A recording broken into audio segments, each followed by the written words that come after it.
why are you asking questions na kayo yung nag-create, di ba? So that is hypocrisy. Yan ay isang malaking kalokohan. Kung totoo na walang need for the Vice President na magkaroon ng confidential fund, bakit nyo in-approve?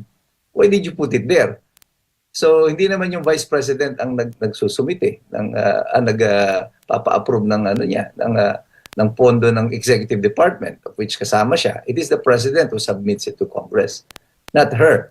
NDF, mapangalagaan po yung mga kabataan. Sino po yung magdidetermina kung hindi po tama or tama ito pong paglalaan ng pondo para dito sa mga nabanggit na programs ni Vice President Sara Duterte po? Kasi ginagawan din po nila ng issue ito dahil sa history daw. Well, questionable pa na yung history ng OVP na tanging siya lang daw. Well, meron namang dokumento nagsasabing pati si Vice President Binay ay meron din. Pero sino po yung magtatakda ng talaga na pwede o hindi pwede na magkaroon na kasi kabilang to sa kanilang kini-question din po, attorney? Natatawa ako sa mga question na yan, lalo na kung manggagaling yan sa House panel, ano? Because yung confidential fund ni VP Sara in 2023 ay nagkaroon siya niyan because it was included in the GAA. Ano, na sila yung nag-approve niyan, nasa budget yan. Later on, nung inaaway na nila si VP Sara, doon lang nila pinagtatanggal yung mga allocation na yan, ano, for confidential fund. Hindi lang sa yung binawasan pati nila, pati yung iba pang mga items ng pondo ng Office of the Vice President. So, for you to question bakit merong confidential fund ang OVP, di tanungin niyo yung mga sarili niyo. Kayo nag-approve niyan ng budget eh. Sino ba nag-submit ng budget to the Congress for approval? It is the President. So, yung dalawang nagtatanong bakit may pondo ang OVP ng confidential fund, ay sila rin yung may gawa ng confidential fund. So, why are you asking questions na kayo yung nag-create? Di ba? So, that is hypocrisy. Yan ay isang malaking kalokohan. Kung totoo na walang need for the Vice President na magkaroon ng confidential fund, bakit nyo in-approve? Why did you put it there?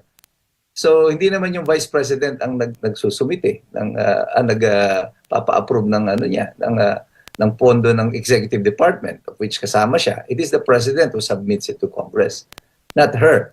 Okay, so pag naman may mga, yung sa sitwasyon ng 2022, this was by a special request by the Vice President, ni-request ito. And this was endorsed by the DBM to the Office of the President. And the fund was released through the Office of the President. Ngayon, kung kino-question mo yan, why did you release it? Bakit ka naglaan ng pondo para dyan sa confidential fund? So it's a ridiculous question if it's coming from the House of Representatives and it's coming from Malacanang. All you have to do para hindi magkaroon ng pondo ang Vice President, not approve it. That's it.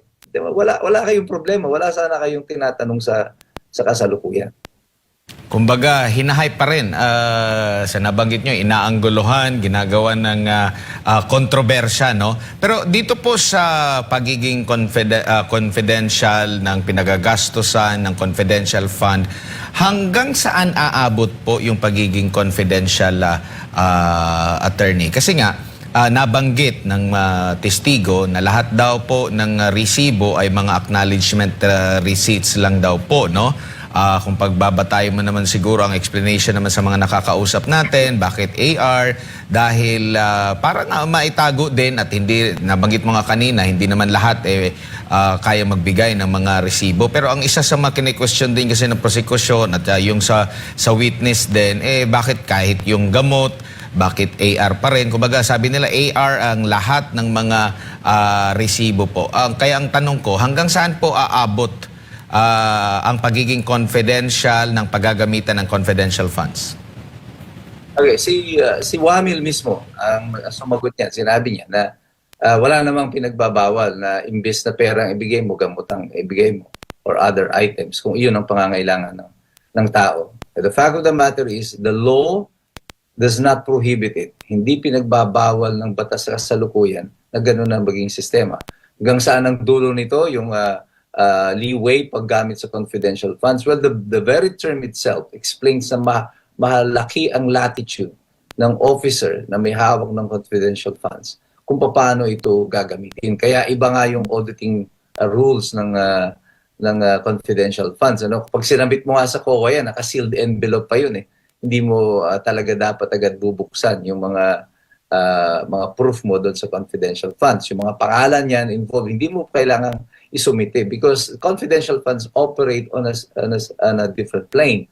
Iba ang pagtrato o paggamit nitong confidential funds. Kung nais nila ng pagbabago, mas malinaw na proseso dito sa paggamit ng confidential funds, ay dapat baguhin din nila yung batas tungkol dito. Magkaroon ng mas malinaw na regulasyon at ito na nga pati yung pagtayo ni Senator Soto, which I think is improper nung panahon na yun dahil impeachment ito. Pero yung punto niya dito ay kailangan baguhin yung mga regulasyon at yung batas tungkol dito sa paggamit ng confidential funds. But as of today, this is the state of the law. Ito yung batas. Malawak ang latitude ng mga officers na mayroong confidential funds. Kaya nga pati mga LGU, di ba? Yung mga mayor, mga governor, may mga sarili-sarili silang confidential fund. Ano? Is it being abused? It's possible na naaabuso yan because of the present state of the law. But as of the moment, this is the law. Itong batas na meron tayo. Kung gusto ninyo na baguhin niyan, magpasa kayo ng batas na klaruhin o limitahan yung mga paggamit ng confidential funds. But again, you need the proper legislators, yung mga tamang mga mambabatas na umupo dyan sa Kongreso at magpasa ng tamang batas at kaukulang batas tungkol dito para hindi nga kung meron man ng pag-abuso dyan sa confidential funds, ay hindi na mangyari ito. Opo, kung pagbabatayan po natin yung basehan ng pag-audit ng COA batay sa testimonya ni Wamil, nakatutok lang siya doon sa COA, DBM na Joint Memorandum Circular. No, ngayon, tinanong siya sa cross-examination ng depensa at inihayag ng depensa yung dalawang batas, yung sa Revised Penal Code and at the same time doon sa Anti-Graft and Corrupt Practices Act, no, yung tungkol doon sa mga confidential na mga impormasyon na hindi basta-basta na ilahad yan ng mga public officer po. Alin po yung mangingibabaw dito? Kasi parang dito, kung pagpakikinggan mo yung taga-COA, talagang stricto na merong mga ano talaga, no? Mga requirements na kesyo ganito ang sinusunod, ganyan. Tapos meron ding batas na nagsasabing hindi basta-basta yan na ibubulgar po. So, sa mga auditor sa COA, paano po nila ito dapat na i-handle po talaga? Doon lang ba sila mas mangingibabaw ba yung Joint Memorandum Circular o dapat laging isaalang-alang yung mismong batas mismo, attorney? Opo, yung Memorandum Circular, kumbaga, in the hierarchy of laws, ito yung pinaka nasa dulo, nasa ibaba. Ano? Mauuna muna dyan yung konstitusyon, yung batas, yung mga interpretasyon ng Supreme Court bago ito Memorandum Circular. So, yung Memorandum Circular, ang presumption niyan, it is operating within the bounds of the law and existing legal jurisprudence. Kaya kahit na yung, nakita nyo yung naging punto dito ng Chis Escudero kay Wamil, he was citing the jurisprudence na mismo nakalagay doon sa Memorandum Circular na lagi niyang kino-quote. But apparently, hindi siya aware, hindi niya binasa yung portion na yon ng Memorandum Circular na sinasite doon yung requirement ng batas based on a decided case by the Supreme Court. So makikita mo dito yung supremacy ng lahat ng ibang mga batas bago yung Memorandum Circular. If there is a conflict between the Memorandum Circular at sa mga umiiral na batas, yung batas ang mga mananaig. Kung mayroong conflict sa Memorandum at saka sa Constitution, yung Constitution pa rin ang mananaig. So, dito sa mga pagtatanong kay Wamil, ay nakita niya at inamin niya rin eventually na wala ngang pananagutan under the law sa umiiral na batas. Yung Memorandum Circular would be kung meron man na pagkukulang dito o hindi pagkakakomply sa ibang mga requirements, that can become the basis of an administrative liability, but not necessarily criminal. Kasi tinatadhana din ng mismong memorandum circular that it must comply with the requirements of the law on Anti-Graft and Corrupt Practices Act and all existing laws tungkol sa maling paggamit ng pondo ng bayan. Opo, dito naman po tayo sa kredibilidad ng witness po, no? Talagang buong pinagmamalaki niya na tanging si VP Sara Duterte lamang po ang merong confidential fund. Now, ngayon, actually, nung bago pa nabigyan ng pagkakataon ng cross-examination ang depensa, kasi alam niyo naman, mahaba yung mga paunang trial days po, no? Lumabas din sa social media itong mga dokumento na hindi lang si VP Sara ang nagkaroon ng confidential fund, pati si Vice President Binay, at ito nga ang na-question sa kanya.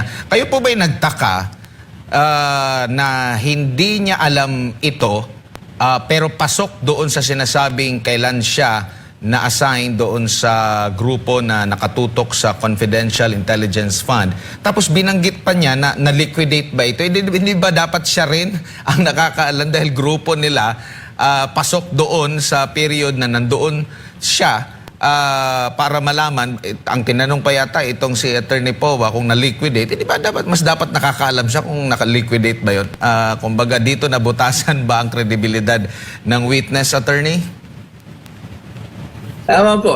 Siguro ako si Atty. Poe, mabait lang talaga si Atty. Poe. Kung ako yung nagko-cross-examine sa kanya at ako'y abogado at ako'y tatanungin mo, pagagalitan ko yan Ipapa-admonish ko sa court.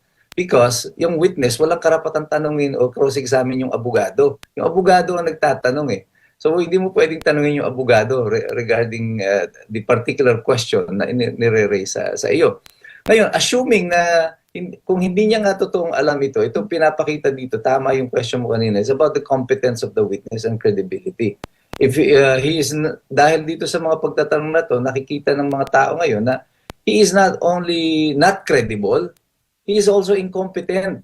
Kahit na kasi ikaw ay sabihin mo na hindi nasaklaw yan ng termino mo, pero sa punto na ito, sakop ito, pasok ito doon sa kanyang termino.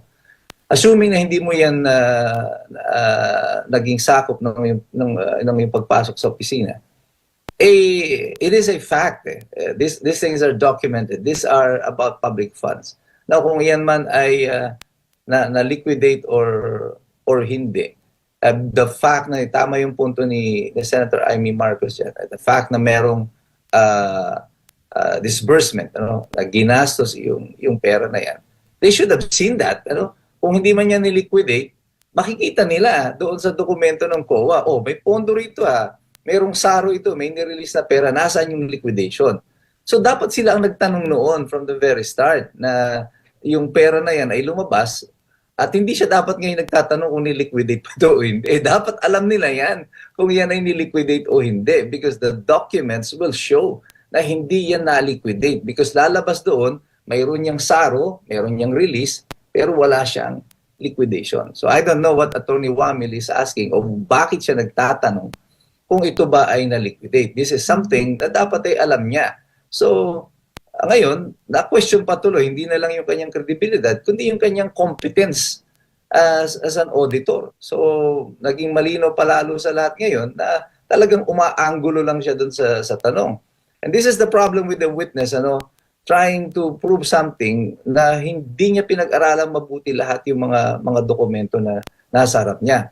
He stated as a matter of fact with certainty na si BP Sara lang ang nagkaroon ng confidential fund na Vice President. Apparently, he doesn't know what he's talking about. So he's not a competent witness at all.